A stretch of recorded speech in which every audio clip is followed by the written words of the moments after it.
होकर जीना, हाथ जोड़ करके जीना, सिर झुका करके जीना।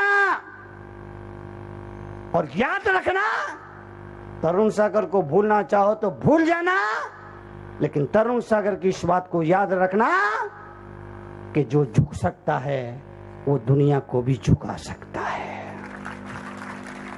जो झुक सकता है, जो झुक सकता है वो दुनिया को भी झुका सकता है। इसलिए विनम्र होकर जिए, हाथ जोड़कर जिए, हाथ बांध कर ना जिए। अरे हाथ बांध कर जीने से अपने भी पराये हो जाते हैं, और हाथ जोड़कर जीने से दुश्मन भी अपने करीब और मित्र हो जाते हैं।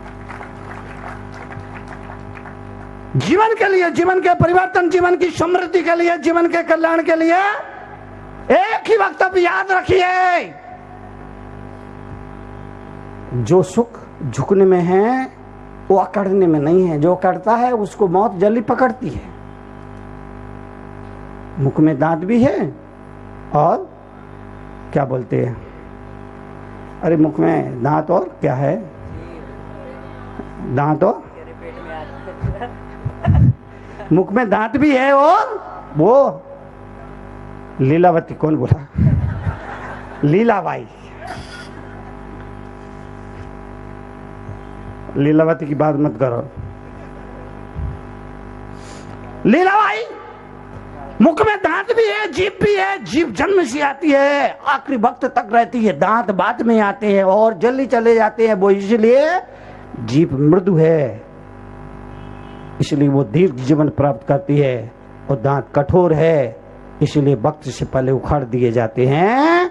मृदु बनिए, नम्र बनिए, कोमल बनिए, लंबा जीवन जिएंगे, और ज्यादा अकड़ेंगे मौत उसको पहले पकड़ेगा।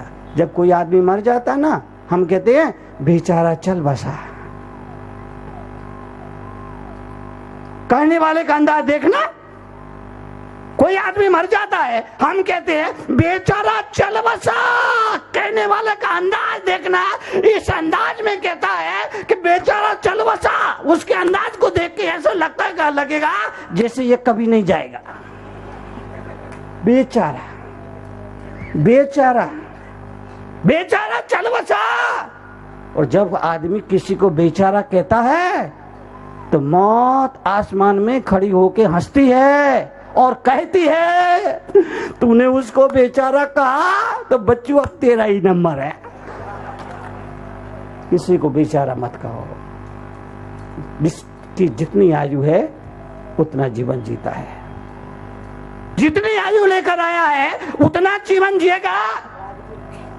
और आयु खत्म हो गई तो राजा राणा छत्रपति, राजा राणा छत्रपति हाथी, 12 भावना है ना।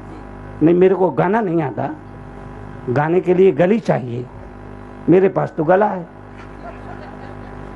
राजा राणा छत्रपति, गाना नहीं आता, मुझे बजाना आता है समाज को। राजा राणा छत्रपति हाथी के सवार, मरना सबको एक दिन, अपनी अपनी बार। लेकिन आदमी इतना बेईमान है, जब वो कहता है सबको मरना है तो उसको लगता है मरने वाले कोई और है, मैं तो गिनने वाला हूं। उसको लगता है मरने वाले कोई और है, मैं तो गिनने वाला हूं। मत भूलिए, धार्मिक होने के लिए अंतिम दिन की प्रतीक्षा मत करिए। धार्मिक होने के लिए इस देश का नौजवान इस भ्रम में जी रहा है। सत्संग करेंगे बुढ़ापे में, धर्म ध्यान करेंगे बुढ़ापे, भगवान को भजन करेंगे बुढ़ापे, दान पूजा तप करेंगे बुढ़ापे में, बुढ़ापे में, बुढ़ापे में, बुढ़ापे में। पर बुढ़ापे में बुढ़ापा आए कोई जरूरी नहीं है। पैदा होने वाला पैसा वाला बने ना बने कोई जरूरी नहीं है, लेकिन मरना मरेगा ये जरूरी है। पैदा होने वाले की शादी हो ना हो कोई जरूरी नहीं है, लेकिन मरेगा ये जरूरी है। पैदा होने वाला, पैदा होने वाला। मैं कह रहा था मैं कह रहा था जो पैदा हुआ है उसकी शादी हो ना हो ये कोई जरूरी नहीं है, लेकिन वो मरेगा ये जरूरी है। आम आदमी को बात मत करो, खास लोगों की भी डोली नहीं सजी, अर्थी सजेगी ये जरूरी है। डोली सबकी सजे ना सजे कोई जरूरी नहीं है, पर अर्थी सजेगी, चाहे छोटा हो चाहे बड़ा हो, चाहे आम हो चाहे खास हो। हमारे देश के 4 मुख्यमंत्रियों की डोली नहीं सजी। यूपी में जाओ बहन जी, नाम नहीं लूंगा मैं किसी का, यूपी में जाओ बहन जी, उधर जाओ दीदी, और थोड़े इधर जाओ अम्मा। पैदा होने वाले की डोली सजे ना सजे कोई जरूरी नहीं है, अर्थी सजेगी इस मुल्क के अध्यात्म के पुरुष होने का। इसीलिए तरुण सागर आपसे विनम्रता से निवेदन करेंगे, धार्मिक होने के लिए अंतिम दिन की प्रतीक्षा ना करें। खास करके देश के नौजवानों से कहूंगा, धार्मिक होने के लिए अंतिम दिन की प्रतीक्षा ना करें, आज अभी और इसी वक्त कर लीजिए। कल किसने देखा, छोटी सी जिंदगी है, हर बात पे खुश रहो। छोटी सी जिंदगी है, हर बात पे खुश रहो। जो चेहरा सामने ना हो उसके अंदाज पे खुश रहो। जो चेहरा सामने ना हो उसकी आवाज पे खुश रहो। रूठा हो कोई तुमसे उसके अंदाज पे खुश रहो। जो लौट के आने वाले नहीं उसकी याद में खुश रहो। कल किसने देखा, अपने आज में खुश रहो। खुश रहो, खुश रहो, खुश रहो, हर हाल में खुश रहो। खाने को रोटी ना मिले पानी पीकर खुश रहो, खुश रहो, खुश रहो। जीवन में अपने मन को समझाइए, अपने गुरु आप बनिए। मन को समझाने के लिए आपको अपना गुरु बनना पड़ेगा। दूसरों को समझाना बहुत आसान है, खुद को समझाना बहुत कठिन है। अगर आप किसी महिला को 10 मिनट में ही समझा देती हो तो समझिए वो महिला आपकी मां ही होगी। अगर किसी महिला को आप 10 मिनट में ही समझा देते हो तो समझ लीजिए वो महिला आपकी मां ही होगी। अगर समझाने में आधा घंटा लगता है तो समझ लेना वो महिला आपकी बहन ही होगी। अगर 1 घंटा समझाने में लगता है समझ लेना वो आपकी बेटी ही होगी। जिंदगी भर में भी ना समझा पाओ तो समझ लेना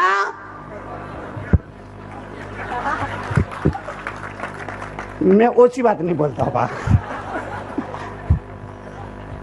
शंकर जी नहीं समझा पाए तो तुम किस खेत की मूली हो, तुम तो मूली भी बहुत मामूली हो।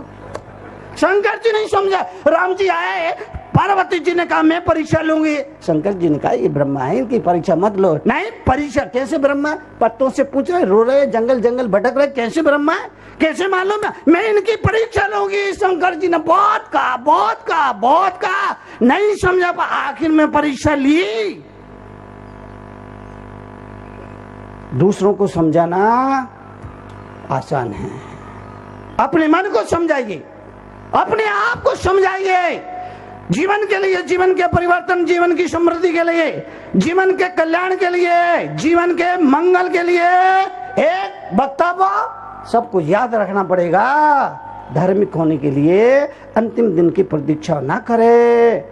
माँ बाप आपकी पहले देवता है, उनको सम्मान दीजिए। एक नौजवान मेरे पास आया, एक बच्चा, नौजवान का बच्चा, 5 साल का बच्चा, उसने कहा मुनि जी मेरी माँ बहुत खराब है, मैं क्या करूं। मैंने कहा खराब है तो बदल ली। और क्या बोलता, और क्या बोलता। बच्चा कहा मेरी माँ बहुत खराब है, मैं क्या करूं। मैंने कहा खराब है तो बदल ले। मैंने उस बच्चे से कहा बेटा माँ तो खराब होती नहीं, माँ तो कभी खराब नहीं होती है, ऐसा क्यों बोलता है, मेरी माँ बहुत खराब है। उसने कहा मुनि जी रात के 9 बजते हैं, मेरे को नींद नहीं आती है, माँ पीछे पड़ जाती, चल सो जा, चल सो जा, चल सो जा, चल सो जा, जबरदस्ती सुलाती है। और सुबह जब मीठी मीठी नींद आती है, माँ चादर खींच देती है और बोलती उठ उठ उठ उठ। मैंने कहा भगवान करे ऐसी मादा सबको दे। अरे माँ वही होती है जो वक्त आने पर सोने के लिए भी कहती है और वक्त आने पर जागने के लिए भी कहती है, वो माँ होती है। घर शांति की बात करता हूं। अगर आप चाहते हैं में शांति रहे, मेरी एक बात को गौर से सुनना और ध्यान रखना। अगर आप चाहते कि अपने घर में शांति रहे, तो 2 लोगों को अपने घर में प्रवेश मत करने देना। एक तो तांत्रिक को और एक ज्योतिषी को।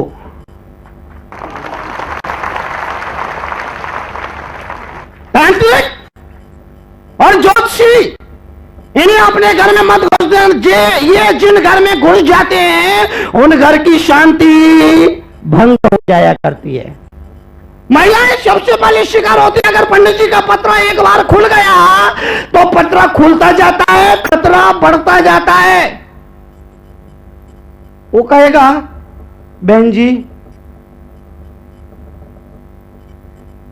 आप बहुत ही काबिल हैं, बहुत ही योग्य हैं, लेकिन आपका पति आपको समझ नहीं पाया। बहन जी भी बात तो सही कह रहा है।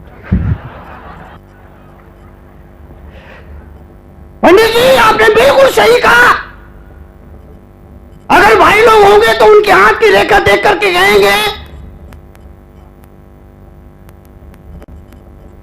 पैसा आता तो बहुत है लेकिन रुकता नहीं है। अरे बेवकूफ, पैसा कब रुका है? करेंसी का मतलब होता है चलना। पैसा आता तो बहुत है लेकिन रुकता नहीं है। और भाई साहब बुरा मत मानना, आपकी पत्नी आपको समझ नहीं पाई। अगर समझ लेती तो आप अब तक कहां से कहां होते।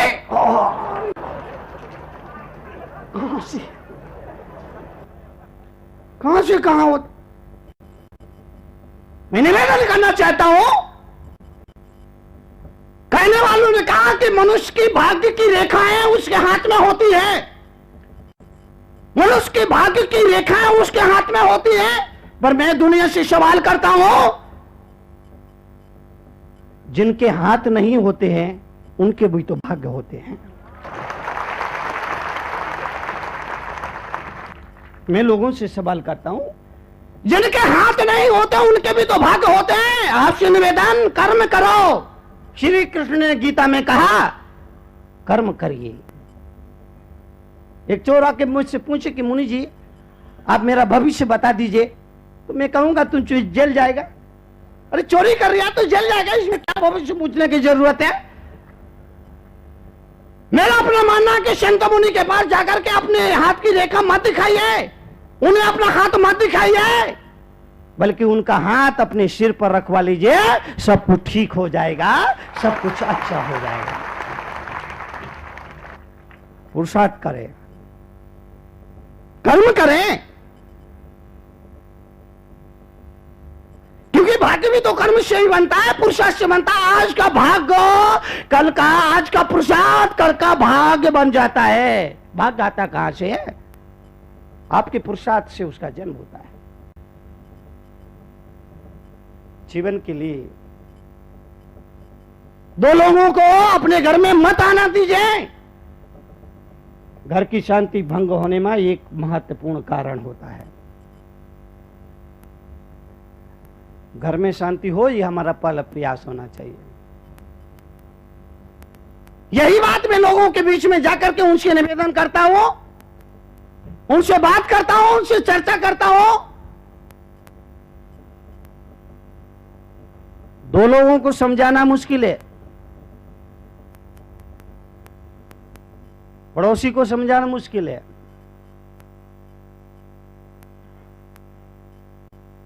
इसलिए इस मुल्क में समझदार लोगों ने कहा कि दुनिया को समझाने से पहले अपने को समझा लीजिए, अपने को समझा लीजिए, अपने को जान लीजिए, अपने को मान लीजिए, अपने स्वभाव को समझा लीजिए और जो श्रेष्ठ है वो करो। दुनिया में गलत काम करने वालों की कमी नहीं है। गलत काम करते हुए लोगों को देखकर, गलत रास्ते पर आदमी को चलते हुए आगे बढ़ते देख करके आप अपने ईमान को मत खोइए। जीवन में एक लाइन ऑफ कंट्रोल खींच के रखिए, बहुत आकर्षण मिलेंगे, दुनिया में बहुत प्रलोभन मिलेंगे, लेकिन एक लाइन ऑफ कंट्रोल कि इसके बाहर मुझे नहीं जाना, जिंदगी में बना के रखना। जो लोग कंट्रोल ऑफ लाइन खींच के नहीं रखते हैं, लक्ष्मण रेखा खींच करके नहीं रखते हैं, वो लोग भाग जाते हैं। जरा सा प्रलोभन मिलता है और फिसल जाते हैं। पहले घर बनता था, घर में एक देहरी होती थी। वो देहरी इस बात की प्रतीक थी, घर की महिला कहती थी, अपने पति को खबरदार करती थी, खबरदार इस घर के अंदर, इस देहरी के अंदर अन्याय से कमाया हुआ धन नहीं आएगा। वो महिला अपने पति को खबरदार करती थी, इस घर में वो संपत्ति, वो दौलत नहीं आएगी जिस दौलत पर किसी विधवा का अधिकार हो, जिस दौलत पर किसी बच्चे का अधिकार हो, जो दौलत किसी की आंखों में आंसू बहाने के बाद मिली हो, वो दौलत इस घर के अंदर नहीं आएगी। वो देहरी लक्ष्मण रेखा का काम करती थी। आजकल घर बनते हैं एकदम सपाट, एकदम सपाट, आने वाले को यह मालूम ही नहीं पड़ता कि जूता चप्पल कहां उतारना है। जूता चप्पल धीरे धीरे किचन में पहुंचे। किचन, रसोई घर, रसोई घर और किचन में अंतर होता है। जहां रस बरसता है वो रसोई, और जहां किच किच होती है वो किचन। जहां रस बरसता है वो रसोई, और जहां किच किच होती है वो रसोई घर बना के रखिए, उसको किचन मत बनने दीजिए।